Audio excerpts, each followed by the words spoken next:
Well, if Pastor's looking at you strangely, that's because he's about to be grilled with three questions. questions.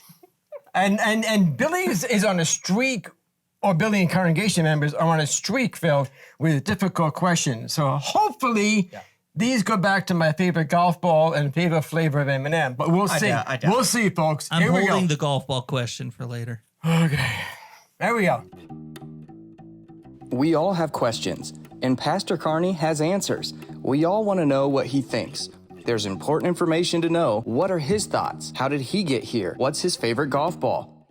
It's time for 3 Questions with Pastor Carney.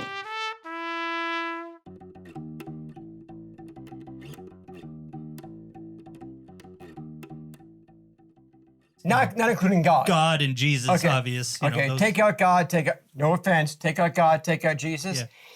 Greatest biblical givers. One comes to mind right away, but I'm not going to go that way. Okay. And the one that comes to mind is the widow, the Right. widow's mite. Yes. But I'm not going to go that. That's an easy out. I'm going to go with the disciples. Okay. Because as you heard me preach on Sunday, the miracle happened with the feeding of the 5,000 in the disciples' hands. You see, Jesus said, you feed them. Now, there are 5,000 men. Sorry, women and children weren't counted. Sorry, not my counting, okay? 5,000 men. So guesstimate there had to be over 10,000 people. Yeah. They come to Jesus and say, hey, we got no food. What are you going to do, Jesus? And he says, you feed them. And so they go back and they're going, well, what do we got? Well, there goes a little boy with a biblical Happy Meal. And they said, grab that kid. And they take it to Jesus saying, here, Jesus, this is what we got, okay? Now send the people home. He blessed it. And then he gave it back to the disciples. That's the key thing, as you heard me say on Sunday. And then they pass it out, and they're probably saying, well, here, take a little piece, because a lot of people just take a little. And it's being multiplied in their hands. They fed over 10,000 people. But God blessed it, but they gave it out. So interesting answer, Billy, and the folks out there. I think that one of the greatest givers were those disciples who gave out that bread and fish that day. Yeah. Because they didn't realize what they were doing until they were doing it. Kind of like us. Yes, that's my answer. Neat answer.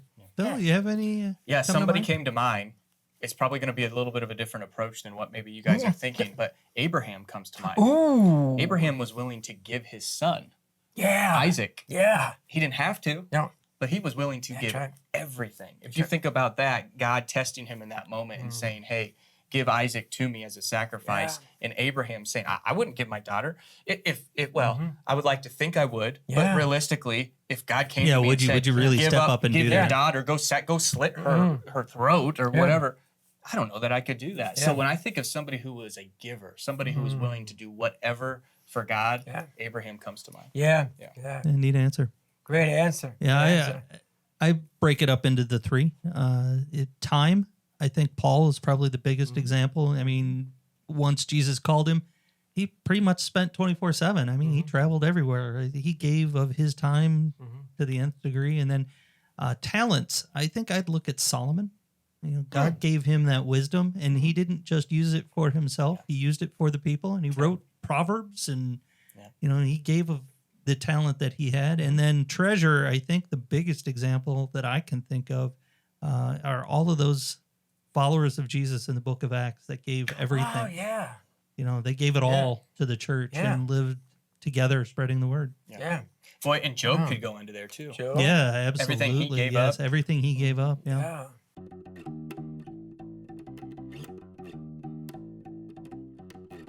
One, I don't know if it's an Advent tradition or not, but a tradition that I typically have, although recently I haven't been doing it, but the day after Thanksgiving, Black Friday, for those of you who shop, for years, I always had that day to bring out the Christmas tree, to set up the Christmas tree while playing Handel's Messiah.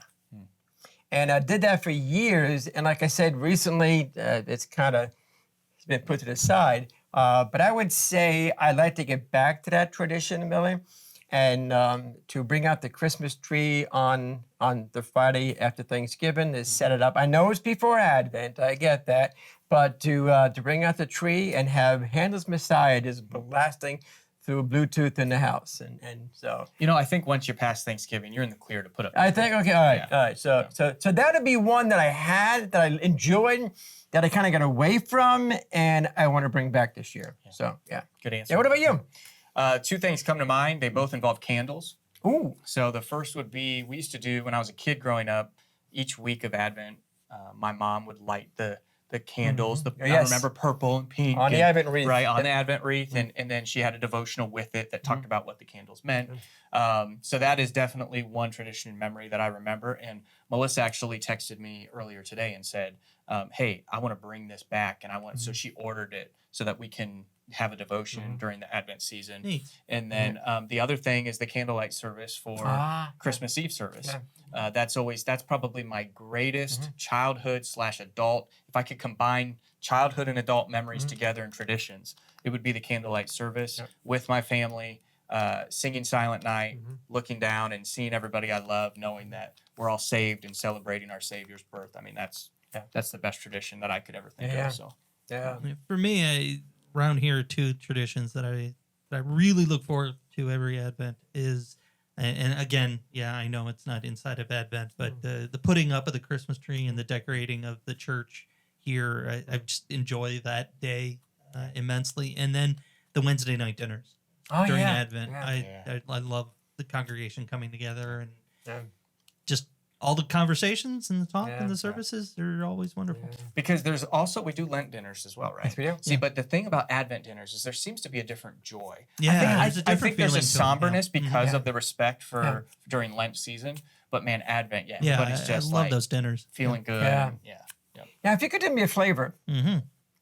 and to ask me the same question in about a couple of weeks, but change from Advent to Christmas, Yeah. because I want to share about a tradition that we've done for years when my kids were growing up. We kind of took off for a year or two, and this year we are doing again because of us being up here with the kids.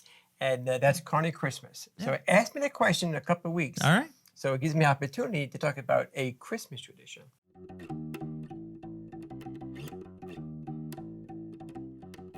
Have to be watching kids do something because, as you well know, and you well know, and you well know, I am not a cold weather person. No. No, really not. The man doesn't own a coat. And just the other night, was it not? Just the other night, Phil and I, and I think Adam, we were leaving council meeting, and it was cold outside, and I had a very light jacket on. It was a sweatshirt. It was a sweatshirt, and even Adam said, "Pastor, don't you own a coat?" And Phil said, "No, he doesn't." So I would say, I believe Adam's response was, well, it's been a year. yeah, it's been a year. Yeah. So I would have to say, not being a kid because I'm not a cold weather person, but watching kids. And what I like to do is Vince has this riding tractor at his house. They have a big yard. Yep. And he goes around and he somehow, you would know because you do the same thing kind of, he rolls around and he makes his big pile of leaves. He blows it in the middle of the yard. And then Molly and Owen get dressed up, they go inside, they run and they dive in the leaves. Yep. And I love watching that because they just have a blast. They lay the leaves and Molly's throwing leaves in Owen's face and he's laughing, he's giggling and having a great time. And so I would say watching the kids enjoy the cold weather and the leaves. You know they can do that with snow too. No. Although, no, they could, yes. They could. Not me. They could, yeah. Yeah. Well, not without a coat on. Yeah, Touche. touche. What about you, Phil? For me, it's the fall costume party that we do every year. Oh, that was awesome. That's become something that I just look Yeah. forward to, and seeing all the kids dress up. And we had people from literally in their 80s all the way down to infants that Yes. were there. It was just Yes, an sir. awesome event.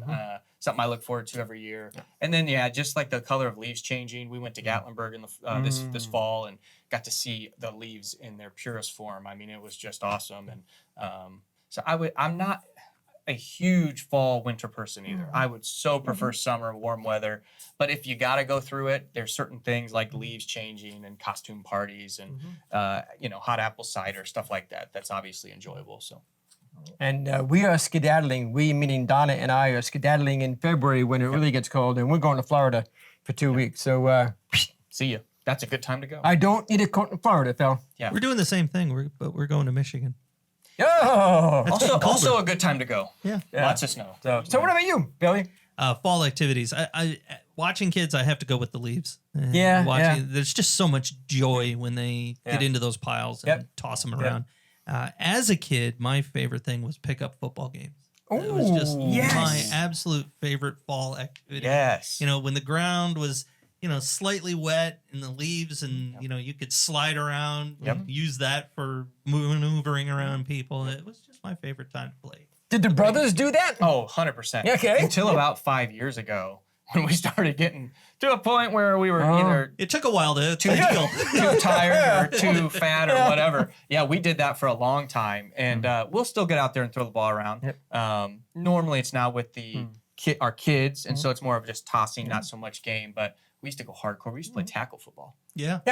Now, when you say you guys, did Tori and Jonah join you guys too or not? No, they never really enjoyed those types of activities. It just wasn't for them. When I say pickup games, I mean me and my friends. Oh, when I okay. was much younger, as a kid. Yeah, that's a good one. Yeah. Good one. Yeah, great questions. Yeah. No more Luther questions. Woo! They were good. They were funny questions. I enjoyed those They're questions. coming back. They're coming back. Oh, They're yeah, coming they'll come back. back. So I will be now. Oh, I will be here next week. And then I will be off for a couple of days because I am going to a college basketball game with my son. Oh, nice. So That's gonna heading be out awesome. to Philadelphia, and we're going to see a basketball game in Brooklyn, New York. Good for you. So I'm looking forward to it. Scooter, I'm coming for you. St. John's is going to be Temple. Coming for you, buddy. Love you. You heard See it you here. soon. Heard it here. See you Thanks here. for watching Hey. 3 Questions with Pastor Carney. God bless your week. God bless you. God bless you. Yeah, if you've got questions that you'd like to have answered by Pastor, please make sure that you email us, send us a text, put it in the comment below, and we'll make sure to get your question answered. Thanks again for joining us. If you have any questions about Redeemer, have a topic or interview suggestion, or need to know anything about the church, you can contact the church office at churchoffice@redeemerwarsaw.org, Pastor Carney at pastor_Carney at redeemerwarsaw.org, Phil at phil.prevail@gmail.com, or Billy at rlc_it@redeemerwarsaw.org. Don't forget to like, subscribe, and share, and please join us again next week. And until then, may the Lord be with your spirit, and grace be with you.